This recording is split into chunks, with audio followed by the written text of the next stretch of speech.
Well, Russia's influence reaches deep into the British establishment. The facts in this video were hidden from the British public. And successive governments in the UK have failed to act. When will you release the Russian report? Let me tell you, this is the report into whether or not there was Russian interference or any kind of influence. There is absolutely no evidence that I know of. If that's the case, then why not release it? To show any interference in any British electoral event. And the reason I won't is I see no reason, or the reason I decided not to ages ago, is because I see no reason to interfere with the normal timetable. The normal timetable? Hold on, that's not true. That is not true. Going on. That is not true. Dominic Grieve said it should have been released on October 28th. It was on your desk on October 17th. That is a stark warning issued in testimony to a parliamentary inquiry on Russian infiltration into British politics. There's absolutely no evidence that I've ever seen of any Russian interference in UK democratic processes.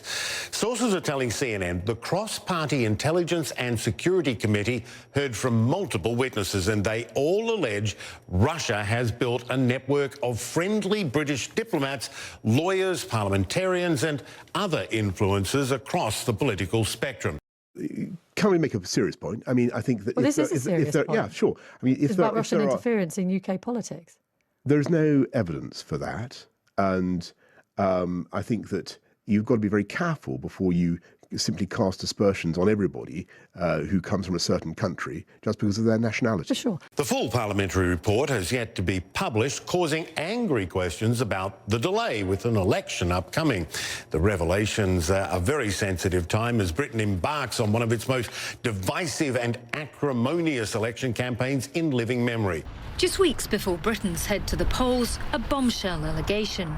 Members of Parliament say Boris Johnson's government is suppressing a report on Russian influence on UK politics. Yesterday, when I asked the Prime Minister about Russian meddling in UK elections, he looked very shifty before claiming he wasn't aware of any. Yet, when he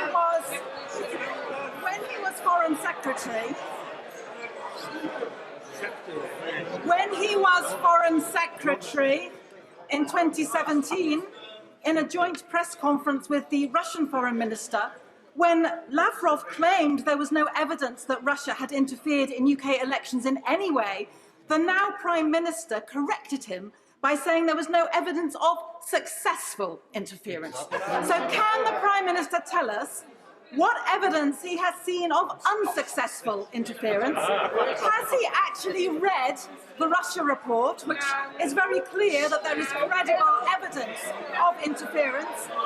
And given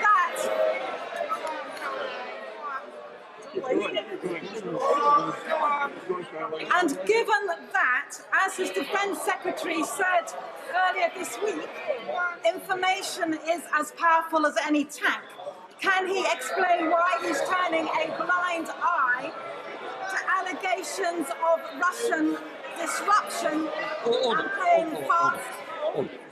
Given that, as his Defence Secretary said earlier this week, that information is as powerful as any tank, can he explain why he is turning a blind eye to allegations of Russian disruption? Why is he playing fast and loose with our national security? Prime Minister.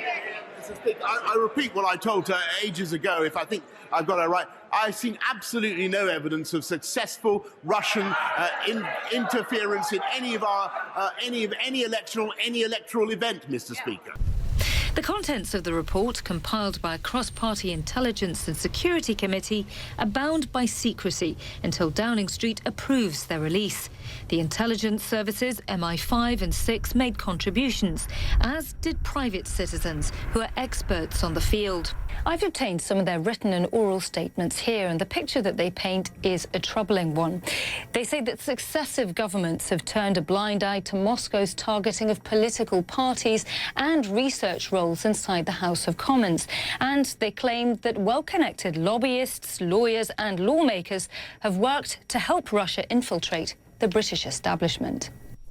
One of the witnesses was the American-born financier Bill Browder, who, despite at one point being Russia's biggest foreign investor, fell foul of the Kremlin 15 years ago.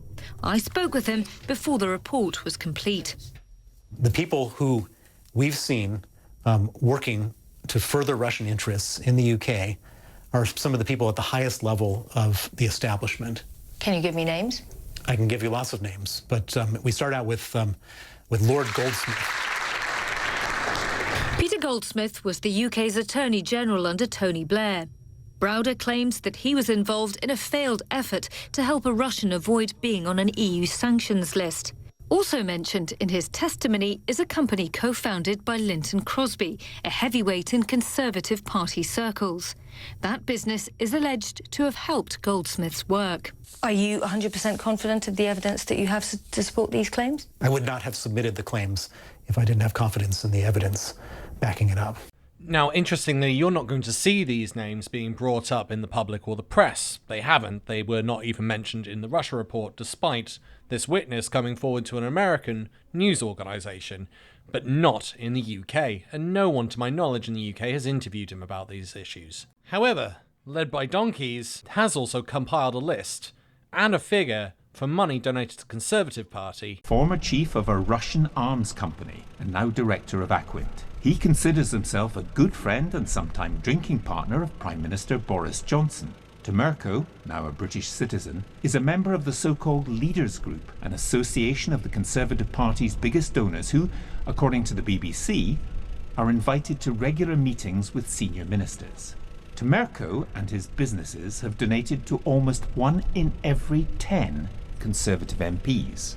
Nigel Adams, Karen Bradley, Robert Buckland, Conor Burns, Alan Cairns, Simon Clarke, James Davies, Michael Ellis, Liam Fox, Mark Garnier, Robert Halfon, Simon Hart, Chris Heaton-Harris, Jeremy Hunt, Brandon Lewis, Jason McCartney, David Morris, Joy Morrissey, Cheryl Murray, Andrew Percy, Mark Pritchard, Tom Pursglove, Will Quince, Mary Robinson, Alok Sharma, Chris Skidmore, Ian Stewart, Rishi Sunak, Justin Tomlinson, Anne-Marie Trevelyan, Martin Vickers, Robin Walker, Craig Whittaker, and John Whittingdale. I'll add the figure at the very end of the video. Goldsmith's law firm said it would not comment on client matters, but stressed that everyone has the right to legal representation. Crosby's company said that it was enlisted by Goldsmith and did not interact with Russian parties. And Crosby's lawyer said that he was not personally aware of the research done by the entity he co-founded. Another witness to the inquiry accused authorities of, quote, putting political considerations ahead of national security. In testimony delivered in the wake of the poisoning of the former Russian spy Sergei Skripal in Salisbury, they say that Russia has managed to do what no terrorist organisation has been able to thus far, deploying a chemical weapon on UK soil. And they claim that Russia presents, quote, potentially the most significant threat to the UK's institutions. Can we make a serious point? I mean, I think that well, this is a serious point. Yeah, sure. I mean, it's about Russian interference in UK politics. There's no evidence for that. Analysts say it's high time that UK lawmakers tackled Kremlin interference. I think during the Cold War, what Russia sought to do was gather intelligence. What Russia's been doing since 1991 is trying to gather influence. And Putin has long wanted to weaken the European Union, divide the transatlantic alliance, and unfortunately, Western publics and Western politicians are now doing those things for Putin. In Westminster, the row over Russia was the subject of a contentious exchange during Parliament's last session before next month's general election. So for what purpose is the Prime Minister still considering it? It certainly can't be the risk to national security, as the agencies themselves have said there is none. It is not as if, Mr. Speaker, the Prime Minister has had not one or two other things to do during the last several weeks, notably obtaining a good deal for Britain in withdrawing from the European Union. Downing Street declined to comment and has repeatedly denied that the failure to publish the findings was politically motivated. CNN has approached the Kremlin but not heard back. Order, order. With Parliament now dissolved and the report kicked into the long grass, it may be many months before the committee's conclusions see the light of day. Nina Dos Santos, CNN, London. In total, Tamerko and his businesses have donated 150 times to the Conservative Party, giving £1.5 million. So who does Boris Johnson and his government really work for? Wealthy donors who buy access to the very top of the Conservative Party? Good question. Or does he work for the public? And here is what the report said. The UK government have actively avoided looking for evidence that Russia interfered. We were told that they hadn't seen any evidence, but that is meaningless if they hadn't looked for it. It's a simple question. Is Boris a traitor? Let me know your thoughts in the comments. After watching that, I think we can all come to a pretty easy conclusion as to where you stand with Boris and his connections to Putin. More on this in our next video. In the meantime, thank you very much to all my Patreon and YouTube supporters. Without your help, we couldn't keep this channel going and growing. Thanks for listening. Bye for now.